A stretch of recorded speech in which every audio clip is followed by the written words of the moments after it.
आज हम बात कर रहे हैं आपके इमोशनल वेलबींग की। आपकी सोच में बहुत शक्ति है। आज कोविड-19 में चारों तरफ डर, भय, निराशा जैसी चीजें घूम रही हैं। आज आपको दिखाती हूँ सेकेंड वर्ल्ड वॉर की कुछ झलकियां और तबाही का सिलसिला। आइए एक कपलेट से शुरू करते हैं। ख्वाहिशों से नहीं गिरते फूल झोली में, ख्वाहिशों से नहीं गिरते फूल झोली में, वक्त की शाख को हिलाना होगा। अंधेरों को बुरा कहने से कुछ नहीं होता दोस्तों, अपने हिस्से का दिया हमें खुद ही जलाना होगा। सेकेंड वर्ल्ड वॉर में लाखों कैदियों को टॉर्चर सेल में डाल दिया गया। वहां उन्हें पूरी तरह से टॉर्चर किया जाता था। उन्हें फिजिकल और इमोशनल दोनों तरह के टॉर्चर से गुजरना पड़ता था। कैदियों के सामने उनके दोस्तों की मौत हो जाया करती थी। उन्हें अपने दोस्तों और रिश्तेदारों को मरता हुआ देखना पड़ता था। ऐसे में कैदी को ये लगने लगा कि उनका मरना पक्का है। ये सब देखकर कैदी इमोशनली डिस्टर्ब हो जाते थे और ये उसके बर्दाश्त के बाहर हो जाती थी और सदमे में वो खुद भी मर जाते थे। सेकेंड वर्ल्ड वॉर में कैदियों को रखने के लिए कई कैंप बनाए गए। उन्हीं में से एक कैंप में रह रहे थे साइकोलॉजिस्ट डॉक्टर विक्टर फ्रैंकल।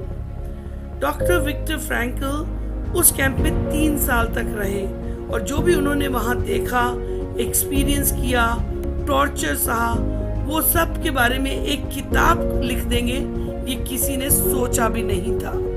वो किताब कई भाषाओं में लिखी गई और उसकी मिलियंस कॉपीज बिक गई और उस किताब का नाम था मैन्स सर्च फॉर मीनिंग। आजकल कोरोना वायरस की करते हम लोग सभी घरों में बंद हैं और इसकी वजह से परेशान भी ज्यादा हैं।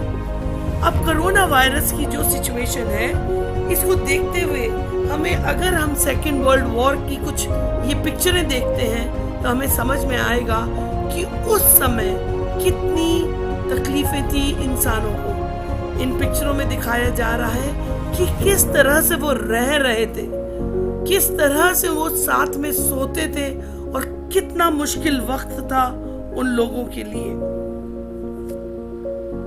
उस टाइम पे डॉक्टर विक्टर फ्रैंक अपनी फैमिली के साथ इस कैद में आए और धीरे धीरे उनकी सारी फैमिली उनकी आंखों के सामने मर गई, पर वो फिर भी अपनी हिम्मत को बरकरार रखे हुए थे।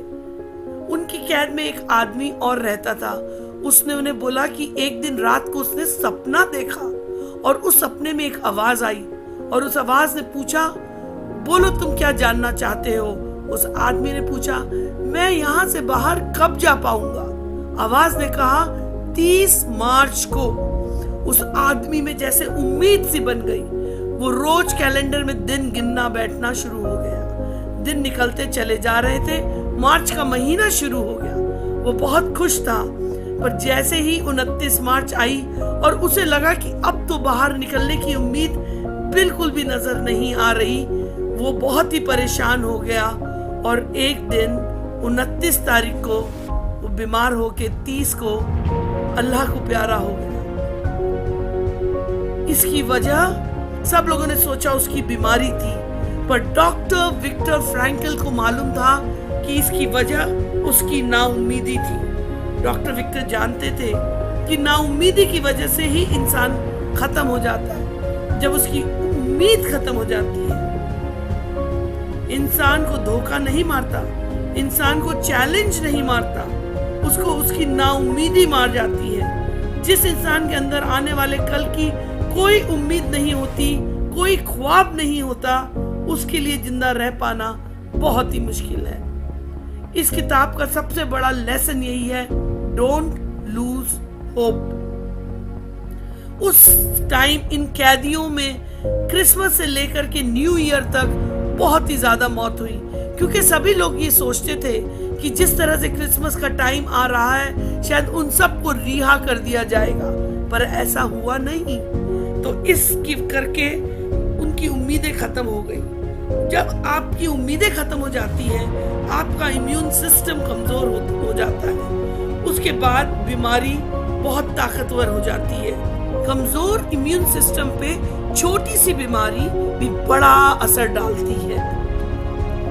आपको जिंदगी में जिंदा रहने के लिए बहुत जरूरी है एक सपना होना।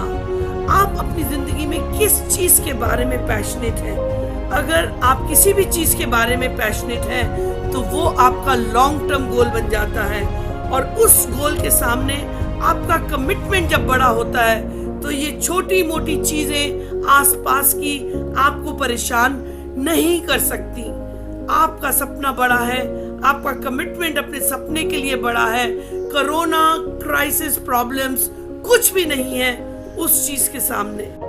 कोविड-19 के टाइम पे हम घर पे रह के अपनी सुरक्षा कर सकते हैं, मास्क पहनकर। पर एक चीज याद रखिए, उम्मीद कभी मत खोइए। जब कोई भी बीमारी चारों तरफ नजर आती है, आपकी बॉडी कमजोर पड़ जाती है, आप परेशान हो जाते हैं, पर आपका दिमाग आपकी ताकत है। अपनी ताकत को कमजोर मत बनाइए। आप दिन रात न्यूज देखते हैं, टीवी पे प्रोग्राम देखते हैं, किस तरह से संख्या बढ़ती जा रही है बीमारी से ग्रसित लोगों की, किस तरह से मौतें बढ़ती चली जा रही हैं। पर क्या इसका मतलब ये है कि आप अपने आप को परेशान करें? डॉक्टर विक्टर फ्रैंकल कहते हैं कि वो 3 साल तक इस जेल में जिंदा रह पाए अपने ड्रीम्स, अपने गोल्स और अपनी विल पावर की वजह से। जिस इंसान की जिंदगी में बहुत बड़े गोल्स हैं, उसको तकलीफें कुछ भी मायने नहीं रखती, चाहे आप किसी भी बड़ी से बड़ी कैद में क्यों ना रह रहे हो।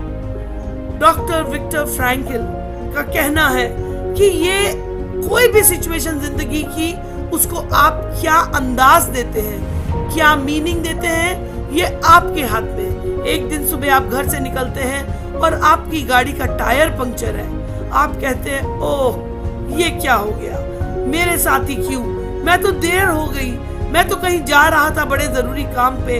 तो आप उस चीज को नेगेटिव मीनिंग लगा रहे हैं। और यही अगर आप इसको थोड़े दूसरे तरीके से सोचें कि आप घर से निकले, टायर पंक्चर है, पर अगर ये टायर पंक्चर तेजी की रफ्तार से भागती हुई गाड़ी का होता तो शायद कोई बहुत बड़ा एक्सीडेंट हो जाता। थैंक गॉड कि ये एक्सीडेंट इस टाइम पे नहीं हो पाया, क्योंकि टायर पंक्चर पहले ही पकड़ लिया। बच गए आप इस चीज से। तो आपको ऊपर वाले का एहसान मानना है, ये आपके हाथ में है। आप इसको नेगेटिव देखते हैं या पॉजिटिव देखते हैं। सिचुएशन कोई नेगेटिव या पॉजिटिव नहीं होती, आपका परसेप्शन उस सिचुएशन के लिए जरूरी है।